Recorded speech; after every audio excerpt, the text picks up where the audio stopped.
Morning. Morning. I didn't get much sleep. It's a long story. We're in Wolverhampton, and it's we're in the middle of Wolverhampton basically, and so it's noisy. Like we've been here, we've moored here quite a bit before, and as soon as we stopped, I was like, oh yeah, I remember how noisy it is. Oh yeah, I remember how many police cars and ambulances go past. Yeah, there's a hospital just down that way and a police station just up this way. So you get, anytime there's an emergency, they're off and they're, and yeah. But there's one right there. It's not got its lights on. There's no lights flashing. So yeah, as we said, we're in Wolverhampton and we need to get to the other side of the BCN to then continue to the Trent, the section we haven't done from Trent Junction, is it Trent Junction? Up towards Nottingham, and then from there to the Fosdyke and the Wash. So that's the way we're heading. Yeah. Now all of this is currently in Tier 3. Yeah. So as we understand it, we can move in Tier 3. We're not supposed to move out of Tier 3, so we keep looking ahead to see whether or not any of that's changed. In fact, it has changed, except for it's getting more Tier 3, not less Tier 3. So yeah, while we're here, and just around the corner from the 3 Silver Propeller locations that we missed when we were here 2018-2019, we thought we'd tick those 3 off. So that's basically what this vlog's going to be about, hitting those 3 Silver Propeller locations. Yeah. 3 tiny little remote, highly unvisited locations, all of which happen to be fairly close to each other. I think there's going to be 1 today and maybe 2 tomorrow. Yeah. But we'll see how far we get. In theory, you could do them all in one day, but it would involve a lot of walks. So. Yeah, you have to go, to get to the Fens branch, we're going to have to go down the Delf. And last time we went down the Delf, there was a couple of empty pounds. So it's not like we can say it'll take this long, because you get there and it could be empty again. Yeah. So. But same thing, there is nobody, it's winter time. Every time we get to this time of year, there's nobody moving, so we don't expect to see any boats. Hopefully there's nothing blocking the, because the first one we're going to do is, I think it's called the Wednesbury Oak Loop, but also the Bradley Arm. Yeah, it's where Bradley Workshop is, where they build the lock gates. And we got stuck last time because there was like a loose workboat that was blocking the navigation. So hopefully. That we could have moved, but we didn't realise at the time. Double checking him. Oh, there he is. Yeah, so hopefully we can get there, but that's the first one we'll try. Yeah, I mean, my main thing is just getting to that little place and going, no boat, excellent. It should be fine. Yeah. So yeah, wish us luck. And yeah, this vlog's going to be a bit different because we've done all this before. Yeah. It's just going to be about those locations. And we're condensing together a few days of travel, so we normally do 1 vlog per sort of trip, but this is all very covered territory. Yeah. So see the videos from late 2018 to early 2019. Exactly. All right, let's go. Unless you got anything else to say. Nope. I'm asleep. Got a headache. Don't fall asleep at the tiller. I'm more worried about falling asleep as I step off the boat.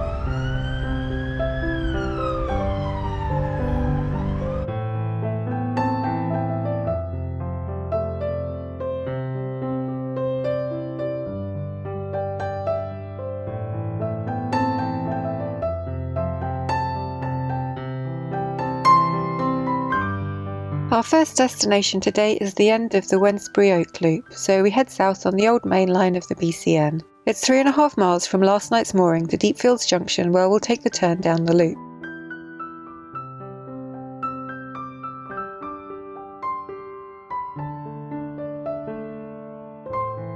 Once we make the turn, there's a further 2 miles to the current limit of the navigation. That's assuming we don't meet any unforeseen blockages this time.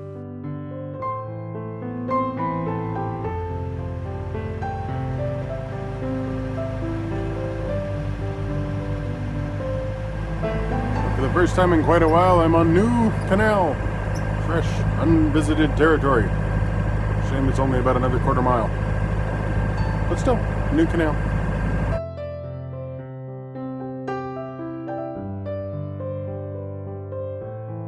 The loop was originally built by James Brindley in 1769 and was part of the old main line, although at the time it was simply known as the Birmingham Canal. In the 1820s, some improvements were made to the canal by Thomas Telford, and a more direct route was available with the building of the Cosley Tunnel. The loop also linked directly with the now abandoned Bradley Locks branch and therefore the Walsall Canal, as well as another abandoned route called the Ocker Hill branch. There really is quite a confusing maze of abandoned canals in Birmingham. I plan to add them all to a new version of my BCN map just so I can make sense of them all.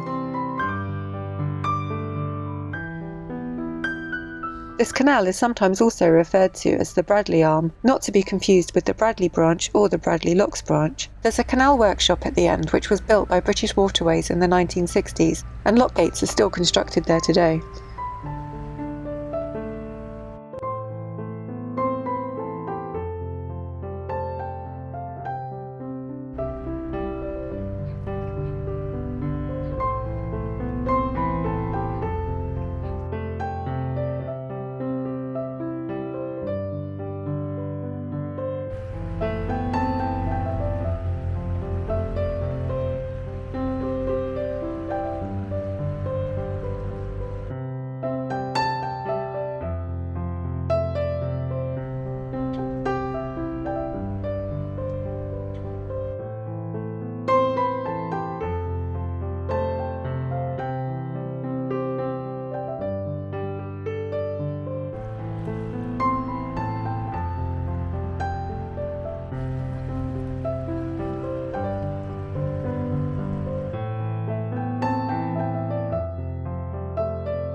Loud noise. We're at the workshop and it's very noisy. But that's not the workshop. There's some guys, there's like a little team taking down a tree, some branches or whatever looked like they had to come down. But the most important thing is we've made it to the Silver Propeller location at the Bradley workshop at the end of the Bradley Arm, also known as the Wednesbury Oak Loop. Yeah. Which used to be actually the Wednesbury Oak Canal, which continued back to the BCN apparently. So yeah, it's and after one failed attempt last year to get here, or like nearly 2 years ago. Yeah, it was really nice to actually cross on a new territory. It was like, oh my gosh, I'm actually somewhere new. And we get over here and it's like, I don't know, it's just this thing that had been itching in the back of my head for a while that I hadn't made it down here. So it's just that nice feeling of having actually got here. Plus, Bradley Workshop is kind of famous because this is where they make all of the lock gates. This is where they do all the woodworking and everything to get them all in place. There's one that says Tardeb, number 39. Could be Tardy Big. Could be. Tardy Big would make sense. And there's Farmers Bridge number 9 BES. It's quite exciting to see all the gates. I wish we could have a proper look round. It's quite something to think that that's part of the Tardy Big, that could possibly be one of those Tardy Big. Yeah, it's got a long way to go. Yeah. Yeah. So, And there's all these barges here and everything that they use to move them out. It is kind of funny because we passed a sign that said that you could only turn down here during office hours. Yeah, and, I'm not sure what and that's the all office about. hours were like 9 till 4 or 9 till 3 on Fridays. And it was like, okay, well, at least there will be a turning point. Get down here. No turning point. Well, Not exactly. There is enough room, but because of the way that all the barges are moored, it was a bit tight. Yeah. And So there's we one ended up right across the canal. I'm not sure it's supposed to be there. Actually, if it hadn't swung out, it would have been here. Yeah. So it would have been easy. Probably would have made it easier. No, harder, in some ways. Yeah. Well, one way or another, We did it. we made it. We rotated around. We've gotten to see the Bradley Workshop finally. That is a lot of wood on display over there. You know, and lock gates and everything. It's pretty cool. So yeah, now we just need to go back and on to the next one. Yeah. Which still involves the Netherton Tunnel today and 3 more locks. 3 locks, yeah.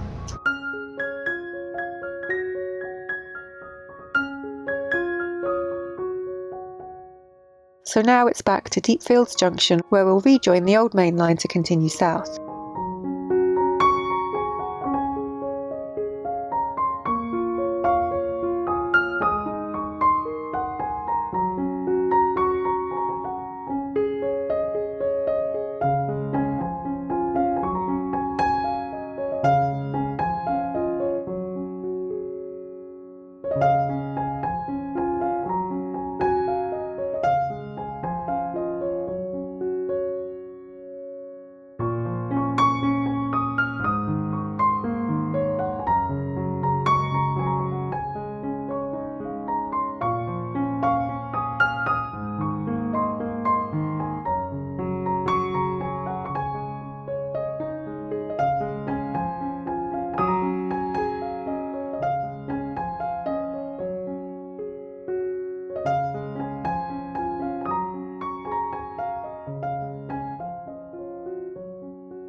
We pass through the costly tunnel. It's 329 metres long and was built in 1829 as part of the project to straighten and therefore shorten the route.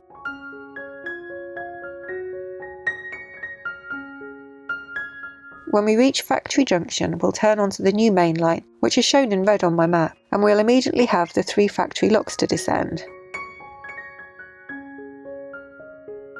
At the junction, we're pleasantly surprised to meet another boat, although meeting them on a straight section of canal would have been easier, of course.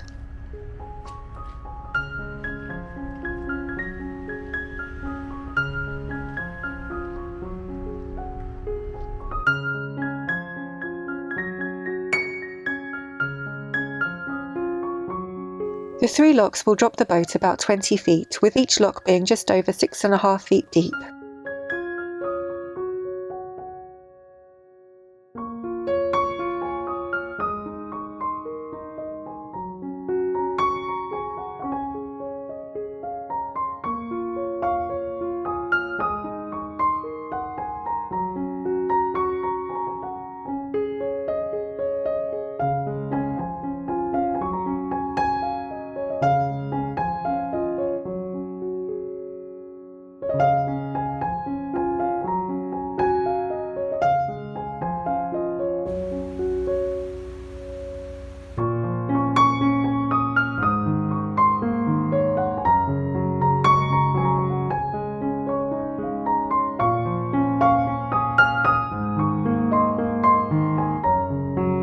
The new main line was constructed in the 1820s as part of Telford's improvements. It was built straight and wide, and for much of its length it has a towpath on both sides. After just over a mile, we take a detour off the new main line and turn down the Netherton Tunnel branch. The branch is about 2.5 miles long and includes the 2,768 metre long tunnel itself. Just before we enter the tunnel, we pass under the old main line, which is carried over this canal on a rather substantial brick aqueduct.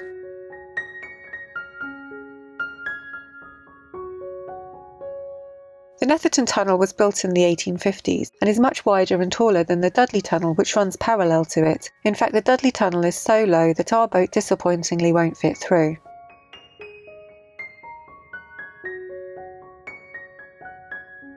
The Netherton branch finishes shortly after the tunnel ends, and we turn onto the Dudley No. 2 canal, where we decide to stop for the night.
It's the next day now, and we set off in pursuit of our next Silver Propeller location, which will be Brockmore Junction on the Fens branch, right on the southeasterly edge of the BCN. It's 8 miles and 9 locks away. Of course, we'll need to come back up those 9 locks, so it could be a long day. It's a good job we're setting off just after dawn.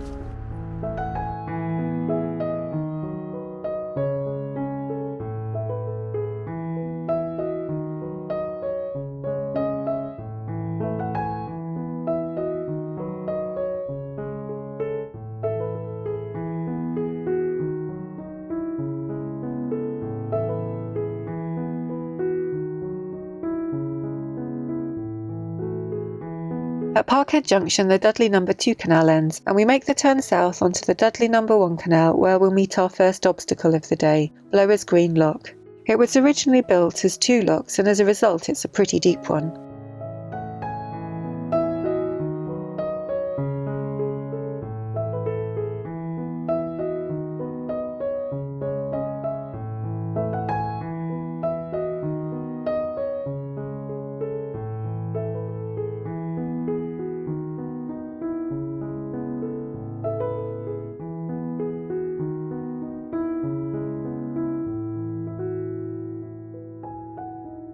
The Dudley Canal was quite an early canal, built in 1792, and it connects the Stourbridge Canal with the Birmingham canals. From here we travel 1.5 miles past the Maryhill Shopping Centre to the Delf flight of 8 locks.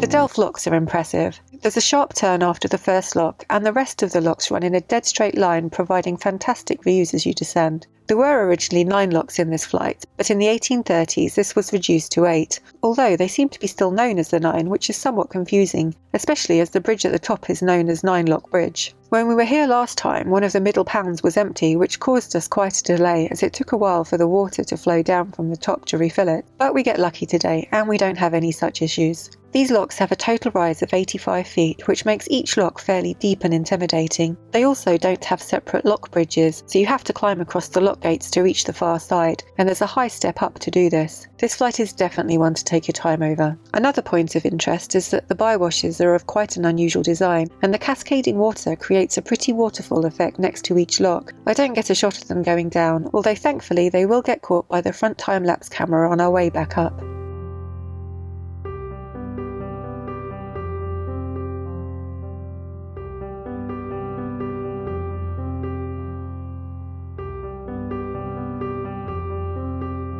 From the bottom of the flight, there's a rather curvy 3.5 mile route around Briery Hill to reach the Fens branch. If we were to walk there directly, it would be under 1.5 miles, and an even shorter walk from the top of the Delf locks.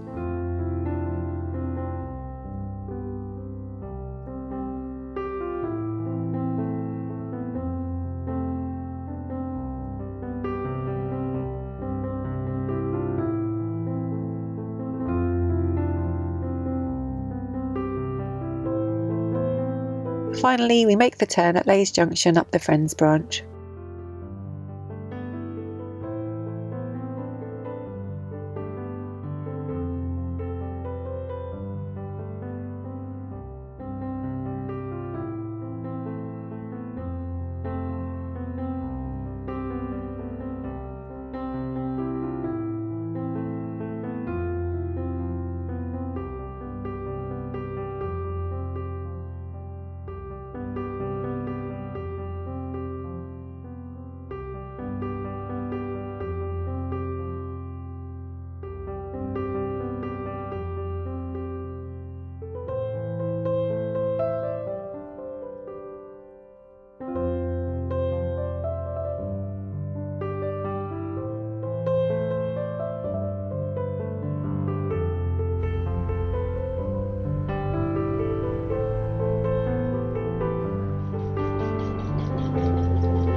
Okay, big pneumatic hammer. So we're just past Brockmore Junction.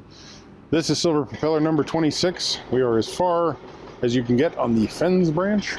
Obviously it's in water back there, but at least according to the CRT map, it is not navigable.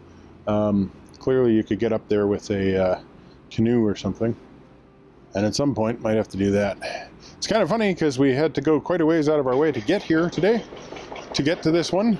Figured it was worth it because we weren't that far away, but it's all my fault.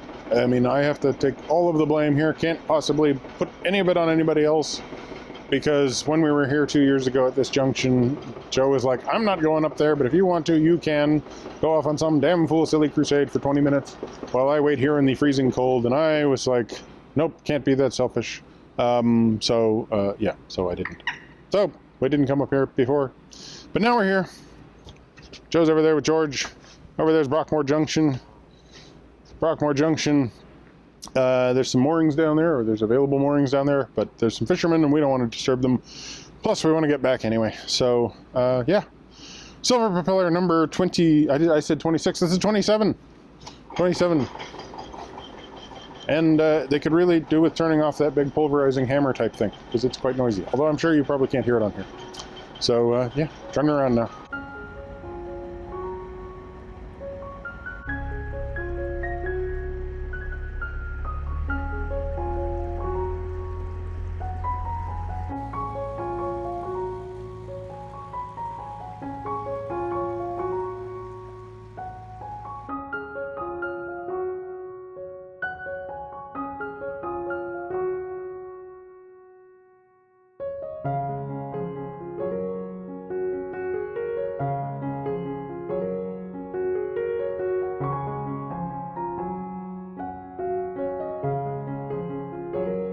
It's turning into quite a long day, so on the way back we decide to stop at the moorings just before Farmer's Bridge and call in at the Moor Street Friar to treat ourselves to a large portion of chips.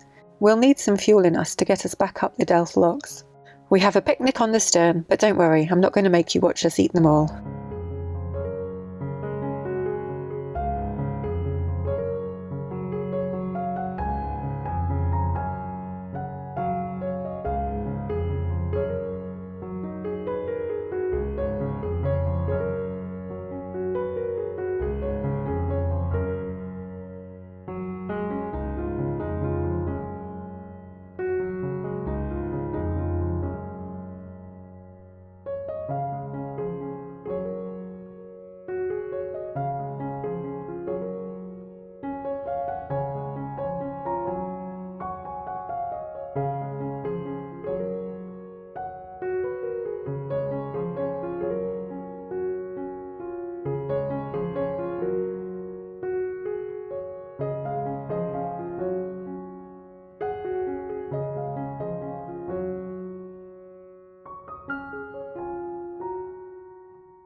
It's mid-December, days are short, and we're going to lose the light soon. We need to make a decision as to whether to moor near Merry Hill or to continue onto the moorings by the Dudley Tunnel.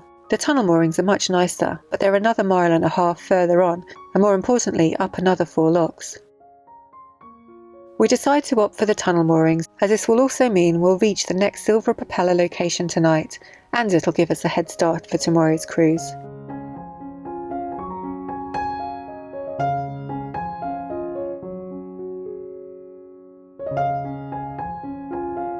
Blower's Green Lock is still set for us, and it's quite possible that no other boat has used it since we left it this morning.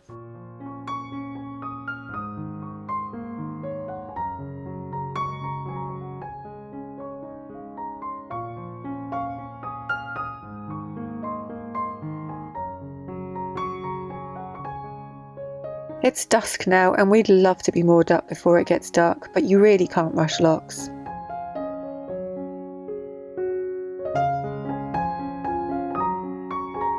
We're losing the light fast. This really isn't ideal.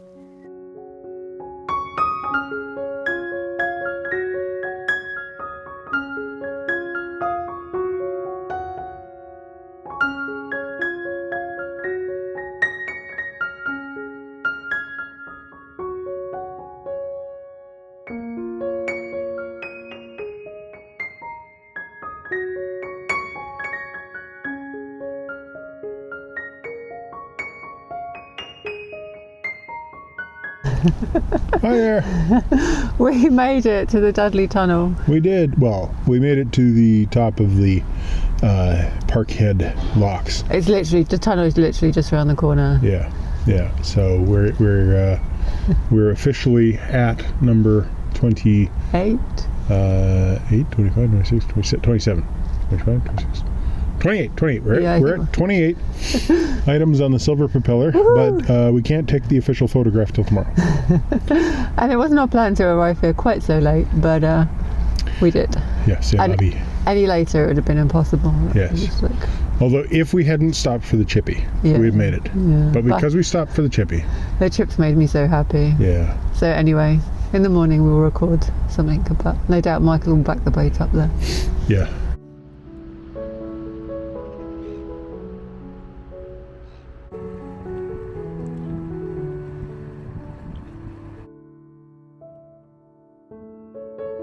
As predicted, Michael spins the boat around and then backs up to reach the tunnel entrance. You can see all the black water that's being kicked up by the propeller. I guess that's why they call it the Black Country.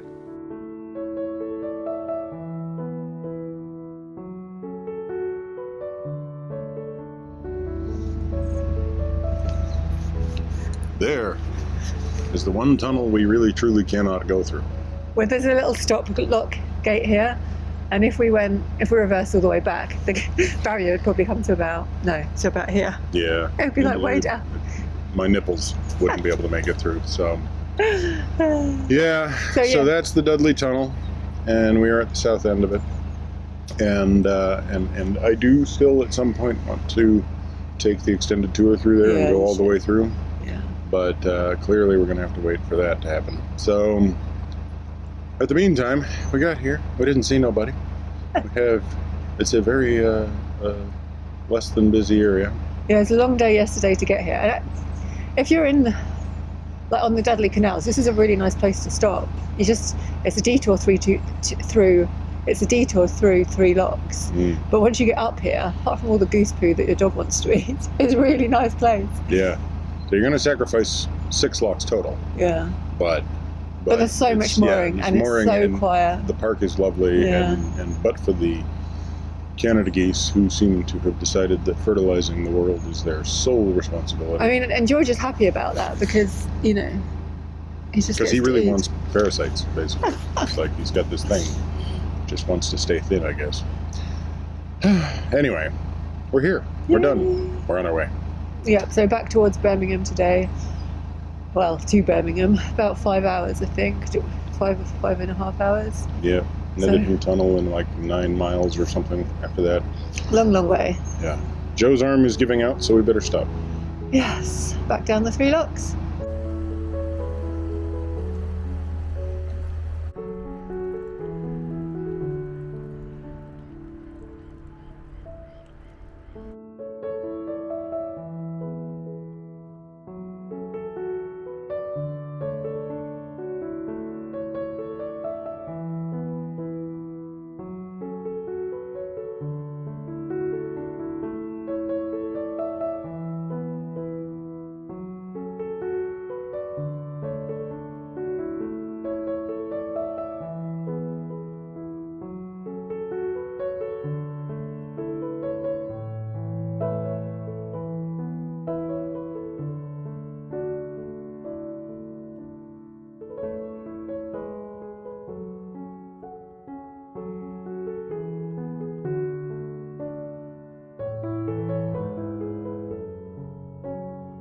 Parkhead locks are the only locks we'll be travelling through today, and so now we have 13 miles to go to get us to the centre of Birmingham where we plan to spend the night. First we'll retrace our steps along the Dudley No. 2 canal and through the Netherton tunnel, and then we'll rejoin the new main line which will take us directly to Birmingham. All of the canals on the BCN are really fascinating and well worth visiting. Don't forget we've linked our previous videos which cover these canals below. We'll also eventually publish our time-lapse footage from these cruises on our second channel.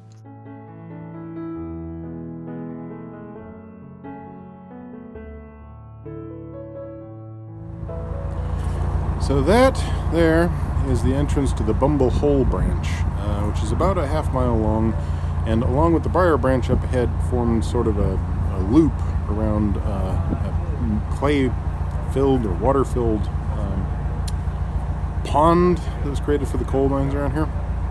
Anyway, very low bridge as you can see, but we could fit under there. The thing is that I've got some reports from as recently as last year that I found online of people who've tried to get up there and found that it is just too silted in.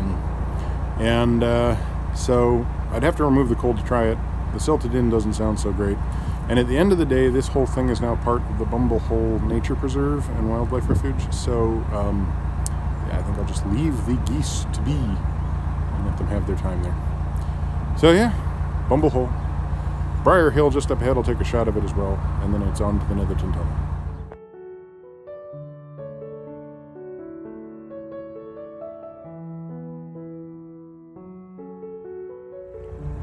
Okay, so behind me is what I called Briar Hill, which is actually the Bushboyle branch. I'm not really sure how I got Briar Hill there. There is a place near here called Briarley Hill. I saw the signs, got it messed up. The Bushboyle branch or Bushboyle branch down here does form the other side of the sort of, well now it's a sort of a sea, but it used to be a loop that went around the pond there. Unfortunately this one's only about 150 maybe feet long. It's not very long at all. Also fairly silted in apparently, and also it would just be just down and then trying to turn back through a curve. It's not going to head over there. Over that way, about there, yeah, you can see the old Cobb engine house, which had a large beam engine apparently for pumping water out of that.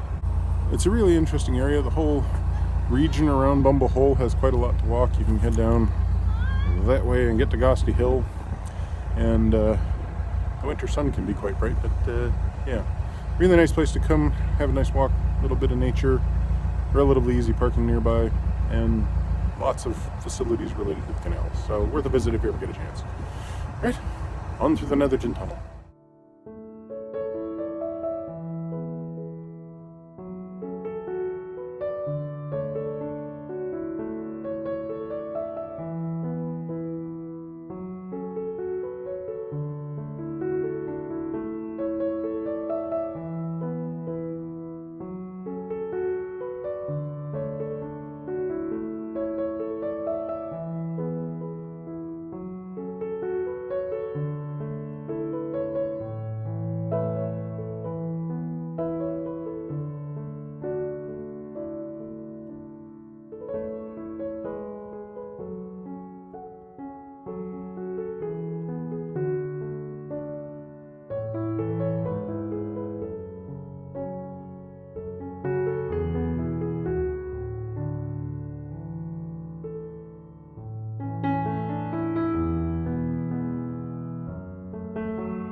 So we made it to Birmingham. Last night. 3 more Silver Propeller locations. Done. Done. Yeah. So we're now at 28 Silver Propeller locations. 11 and on more, top of that, 11 more to do. 11 more to do. And on top of that, we did the whole thing basically without seeing another soul. Yeah, we didn't see except that. for a couple of people waving. Yeah, it's a little bit of a different video. I'll fire this one. And smoked out. So thanks for watching. Give us a thumbs up. Comment down below. Subscribe if you haven't already. Subscribe to Minimalist Maximal Velocity. for our time lapses.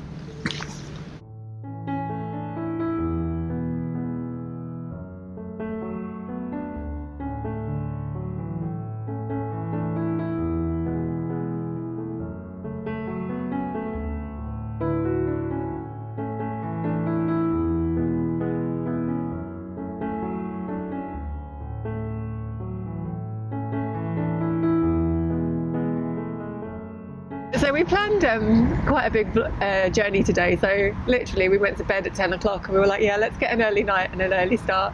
Yeah. 2 hours later, there's a little Wrapping on the boat, and I come, I'm like completely groggy. I was actually full asleep. Yeah, I was Just awake. checking on George. He's so nervous. He's off his duck poo right now. I was awake, so I woke Michael up. Yeah. So Joe's just like, Michael, there's somebody knocking on the boat. My initial thought was, deal with it. But then my second thought was, right, okay. I'm trapped in the bed. Like, Yeah, I can't get out. I know. It's just, I have to and I was climb just over. like sleeping, deal with it. Anyway, I got up, walked over to the duck hatch, opened the thing, and well, there was this guy who, I'm not sure if he was homeless. Or just He was definitely drunk. Anyway, he was really distressed about something and talking really rapidly because of it, and also talking really rapidly while speaking in a black country accent I can't quite grasp. So I digested after a few minutes that, or a few words really, that there was some sort of an incident with a cat that had been injured, and so I came up. He said it had been hit by a car and was still moving. So I came out thinking, maybe there's an animal with a broken bone or something. When I actually arrived, unfortunately, the poor thing had passed quite quickly. So it was, I think he really just came across something that was already really, yeah. Yeah, it was already effectively dying and just in the final paroxysm. So anyway, he